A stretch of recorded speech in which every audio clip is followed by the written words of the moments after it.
You are witnessing the rise of a queen and the brand expansion of DJ Niecy Dee.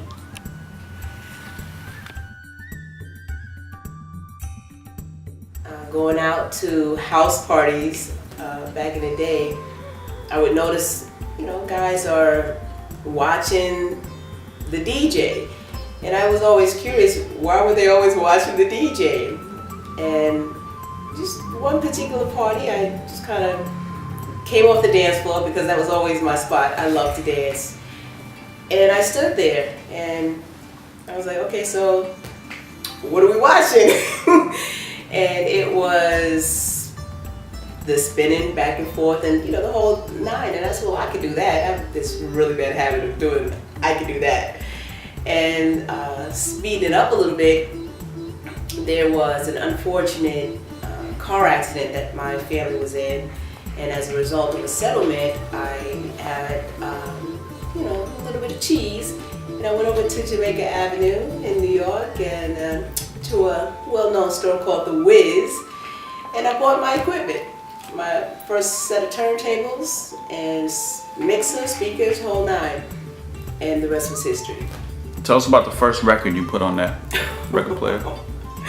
I honestly don't remember the first record that I put on. I do remember one of the first records that I broke. I don't know how we would verify that, but it was the I'll Do Anything For You.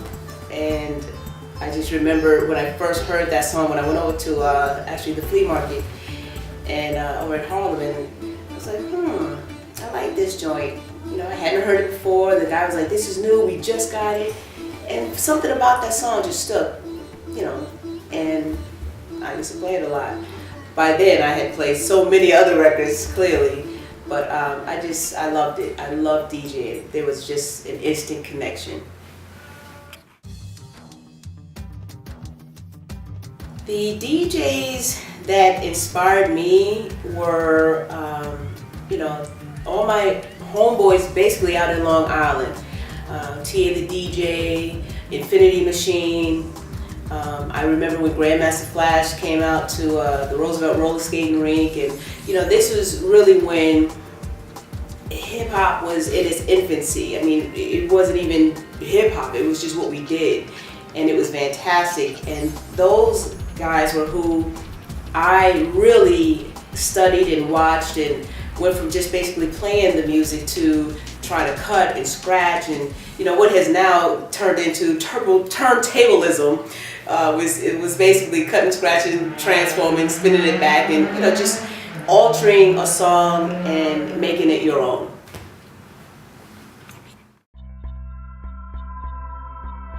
Strong Island represent, Freeport to be exact, and just a transition, a change, and a lot going on in family life. And we relocated from New York to Orlando, Florida. What was really historically interesting about the time that this happened was it was also the time when crack hit the scene. And it was almost, in retrospect, one of those things where I was blessed to come out of an area where this was starting to impact a lot of my friends and a lot of the community, and it changed us all forever, honestly. And Orlando at the time, although it was a challenge to say the least, it was also my safe haven in retrospect.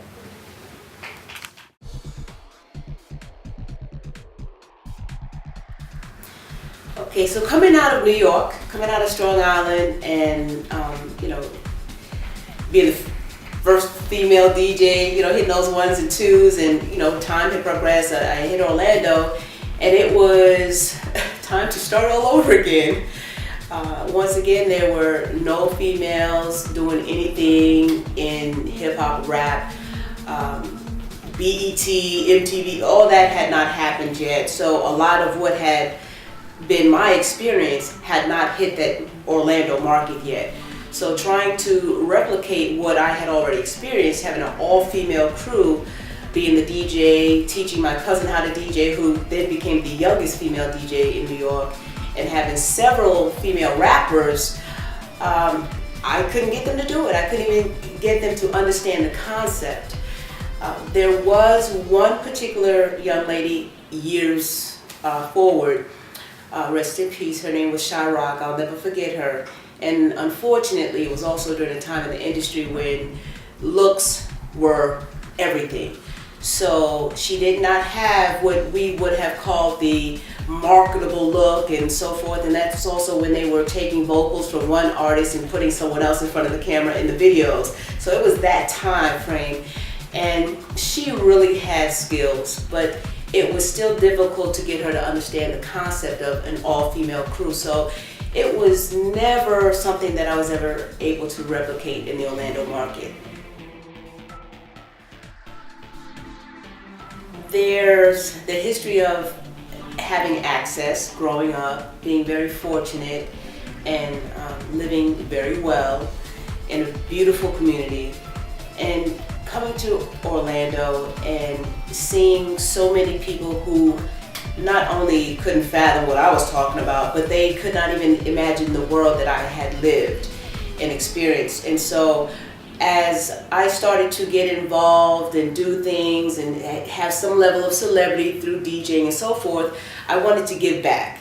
I sincerely wanted to be that conduit that can open up the minds of others and let them know there's a world out there, you know, and try to inspire them to reach higher heights so that they can have access to that world.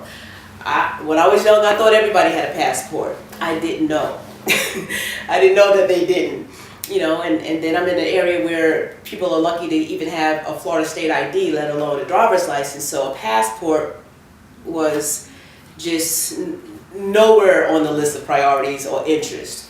And so I just tried to get involved and open up the world to as many people as I possibly could through so many different events in the community. Some of the community events that I've taken part in have been Christmas gift giving and holiday dinners and things that I've done with senators, Senator Sibling being one. I've gotten involved in festivals like the Zora Neale Hurston Festival in the city of Eatonville. I've done everything from assist and participate in car washes to bake sales, and then ultimately just got involved with an organization, and we came together to specifically create events and cultural events, more specifically, for the community. And I tell you, there have been so many, it's difficult to name them all.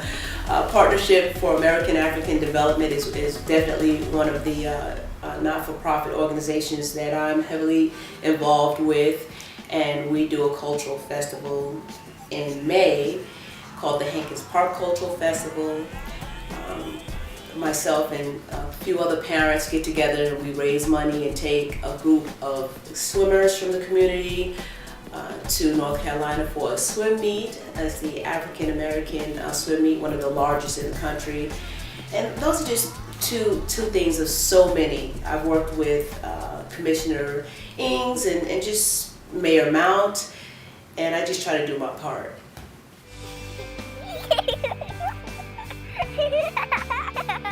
Such a passion that comes with motherhood, whether it's a planned parenthood or an unplanned parenthood. I truly believe that children are blessings, and I know it's a challenge for a lot of people out there who may not be prepared to have children, and it changes your life for sure, but it's one of the most rewarding positions that you will have on this plane on earth. And I always say that I feel like I've been blessed directly from the heavens, and I had a star just fall in my lap by way of my daughter.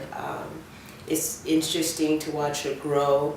She's one of my biggest fans. She loves music, and sometimes I forget that, you know, she hasn't been here that long, because she knows so many different genres of music and so many different decades of music as a result of me being a DJ, that it's just amazing.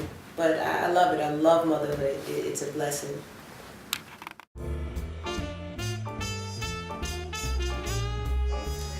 I always joke with a few of my friends, all my fellow DJs. Clearly, they're all male, and some of them have not continued DJing, and they say, "Oh, Niecy, you know, I got married and blah blah blah." And I laugh. I said, "Dude, I got married too. I'm still DJing." But it's a unique role being a DJ, a female DJ in a high profile position, really. You know, a lot of people see you, a lot of people try to get at you, but really being dedicated to my husband and being loyal to him and not kind of going off and getting caught up into, you know, maybe different people pulling at me, that's important. You know, marriage has its challenges, please believe it. Sometimes I'm that heckler in the crowd now. It's like, oh, don't do it, don't do it. But in my heart and in my heart of hearts, it's inexplicable, you know, because ultimately it's that person that you can share the world with, and family is everything. At the end of the day, all this means nothing if you don't have anybody to share it with.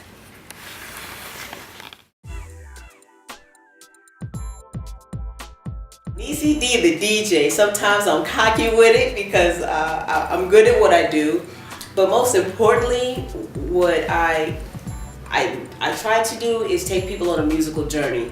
That's most important for me as a DJ, and it's because of what I recall being a young girl and watching family get-togethers, and you know, all your elders are jamming to the music, and it's just this connection that I recognized as a young girl. And I said, you know, I wanted to replicate that when I became a DJ. I didn't know at the time I would become a DJ, but when I did, it was important for me to not just slam records and just get how many, you know, songs can I get in a certain amount of time, but to have people be able to go, wow, I remember that, or wow, this was going on in my life when this song came out, or wow, you just lifted my spirits when you played that song.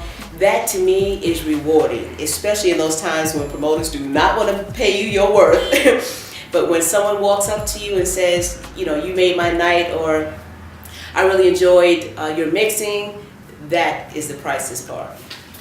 Hey, I just want to thank you for sharing this moment and get another little sneak peek in on Niecy Dee. You can find out more by going on over to my house, which is NIECYD.com. Niecy-D.com. I'm on MySpace. Yes, I still have MySpace. Facebook, and yes, I tweet. So holla at your girl.